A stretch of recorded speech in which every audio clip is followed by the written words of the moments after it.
Dulu pernah turun 20 kg dalam 3 bulan karena tiap hari jalan kaki. Ini adalah alasan kenapa jalan kaki adalah olahraga yang paling efektif kalau misalnya kita mau menurunkan kadar lemak yang awalnya 30% gini gue ya, dan beratnya 85-an, kita turunin ke kadar lemak 15% dan berat gue sekitaran 63 kilo. Dan ini bakalan mempercepat progres penurunan kadar lemak kita. Kayak klien gue ini ya, itu gue coaching langsung 4 bulanan dari obesitas, sekarang udah ke kadar lemak 20%, love handle-nya hilang, karena rajin juga jalan kaki, report ke gue. Jadi alasan yang pertama, kenapa jalan kaki itu olahraga yang paling efektif, karena jalan kaki, terutama jalan kakinya itu jaraknya yang panjang, 8.000 sampai 10.000 langkah setiap harinya. Karena jalan kaki itu akan membakar sebanyak 300 sampai 500 kalori, dan kalau misalnya seminggu kita lakuin, itu sama dengan kita membakar setengah kilo lemak di seluruh tubuh kita. Jadi itu alasan yang pertama, jalan kaki akan menggunakan lemak sebagai sumber energi, bukan pakai gula. Alasan yang kedua, ini nggak kalah pentingnya buat teman-teman yang ingin menjaga massa otot teman-teman, yaitu jalan kaki itu adalah olahraga yang muscle sparing. Artinya apa? Artinya kita tidak akan menggunakan protein sebagai sumber energi, apalagi kalau kita lagi melakukan diet rendah karbohidrat. Protein yang seharusnya untuk membangun massa otot di tubuh kita tidak akan digunakan sebagai energi untuk kita melakukan olahraga jalan kaki. Oke, itu alasan yang kedua. Olahraga jalan kaki itu muscle sparing, tidak akan menggunakan massa otot. Nah, alasan yang ketiga, ketika kita jalan kaki dari 8.000 sampai 10.000 langkah, berdasarkan studi 2022 ini ya, yang sampel orangnya itu ratusan ribu. Ketika kita menaikkan langkah kakinya dari 8.000 sampai 10.000 langkah, kita bakalan menurunkan tingkat obesitas sebanyak 31%. Bukan cuma itu, sleep apnea atau gangguan tidur bakalan membaik, GERD juga bakal membaik, dan juga depresi pun juga jadi bakalan membaik karena jalan kaki bakalan merilis hormon kebahagiaan. Dan banyak lagi alasan-alasan lainnya, seperti contohnya kita bakalan lebih bisa konsisten dan kita akan terhindar dari cedera, terutama cedera dari lutut ataupun pergelangan ya. Dan kita tidak harus melakukannya itu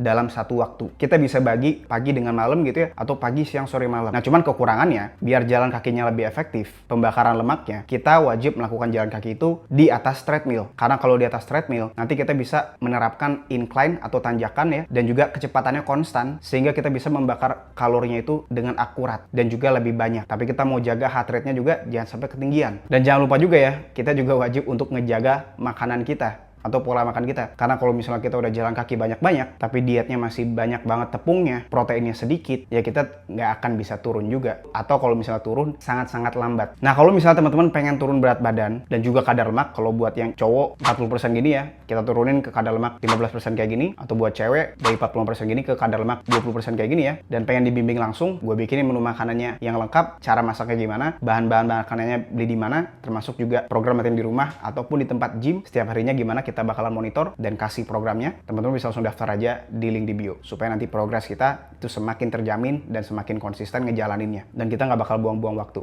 Segitu ya video gue, semoga bantu.